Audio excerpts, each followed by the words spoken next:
William Hill sponsors White vs Parker on Sky Sports Box Office.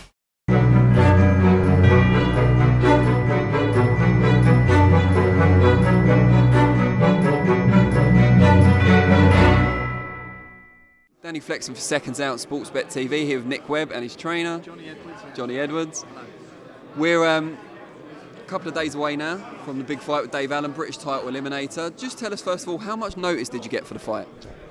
I think a week's notice to fight that Dave Allen. Yeah, we've had a week. So we've had we were supposed to fight Joe Joyce. We had 2 weeks for that, and they've changed it to Dave Allen. So with a week's notice we've got. How does that affect your mindset? And I'll ask you as well, Johnny. How does that affect your mindset when you're going from someone like Joe Joyce, decorated Olympian, to someone more experienced as a pro in Dave Allen, but not necessarily as highly rated? For me, it's, you know, I mean, I look at everyone. They're the opponent. They're all the same. Doesn't matter who they are, what they're doing. All I need to know is what they normally do. I just study them a little bit, and then I just do. It's all about me. It's not about them. It's about me. And then from your point of view as a trainer, how hard it is not only to adjust the game plan on 2 weeks' notice for potentially Joe Joyce, but then adjust it again a week later for Dave Allen, who's completely different in style? 100% right. But if you've got an athlete that's just one-dimensional, then it can become a problem.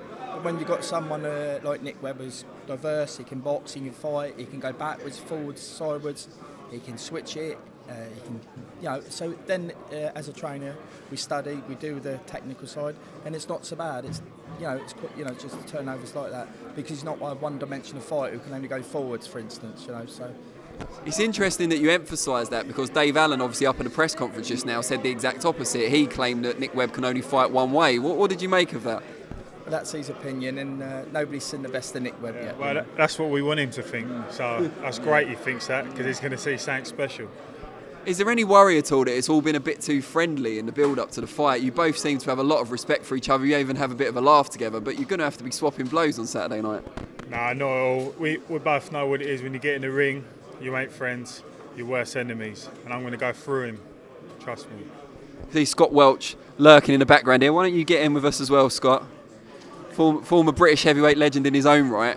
What do you make of this fight and it coming at short notice against Dave Allen, someone I'm sure you've seen a lot in the past? Yeah, I mean, it's the fact of the matter is it was a short notice job. We're confident what we do. We're confident in Nick. He's shown this kid can fight in many different ways. So the fact that Dave Allen thinks he's just going to be a one-horse, it's going to be a one-horse race is great. You know, Nick's going to show you on Saturday night exactly what he can do. He's got speed. He's very, very strong. He's got a great boxing brain.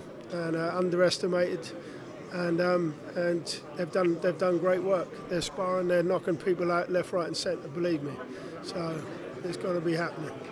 Should it all go to plan on Saturday, it's obviously a British title eliminator. Who do we think that British title shot would come against? Hughie Fury's talking about vacating, of course. I think Fury vacates. I think that maybe Dubois might take it, he might not. I don't know, but you know, anybody again.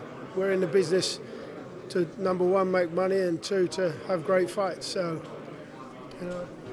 Nick, do you feel people have been sleeping on you a little bit? There's been so much hype about the likes of Joe Joyce, Daniel Dubois, and even Hughie Fury after his recent win over Sam Sexton. Do you feel they're sleeping on someone who's actually putting the work in and moving up on the quiet? Yeah, I think, you know, I've been forgotten about because these boys have been avoiding me. I pull-outs left, right, and centre for the English title.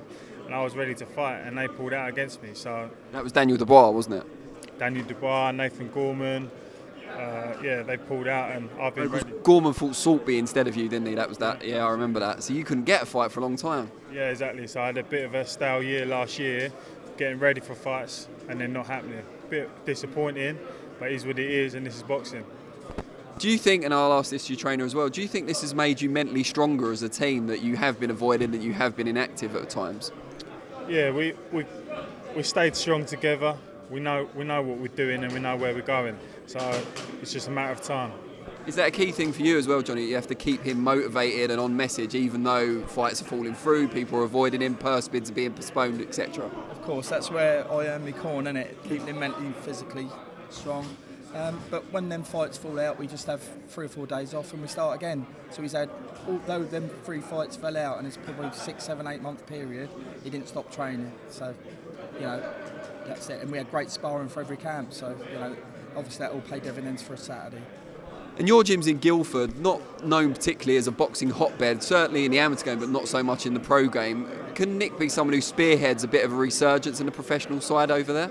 Well, I think Guildford City is a sleeping giant. We've got 15 or 16 good pros there. Obviously, we've got Nick Webb. We've got 3 good heavyweights behind him. You know, we've got a lot of champions there who've come from the amateurs who's just turning pro. So, you know, Guildford is we're a sleeping giant waiting to play, and this man will just get us on the map. You know, we've had Felix Cash, Jake Ball there, who's obviously with Matchroom now. I've had them since I was young kids. You know, they took different route, but we've got another lot coming through. So, you know, we've been professional, have some good professionals there now. Brilliant. Before I let you go, Nick, last word for you. What sort of fight can we expect on Saturday night, and how's it going to end? An exciting fight, leading to an explosion, leading to me winning. Brilliant. We thank you all for your time. Thank you. Cheers. 3 wise men. William Hill sponsors White vs Parker on Sky Sports Box Office.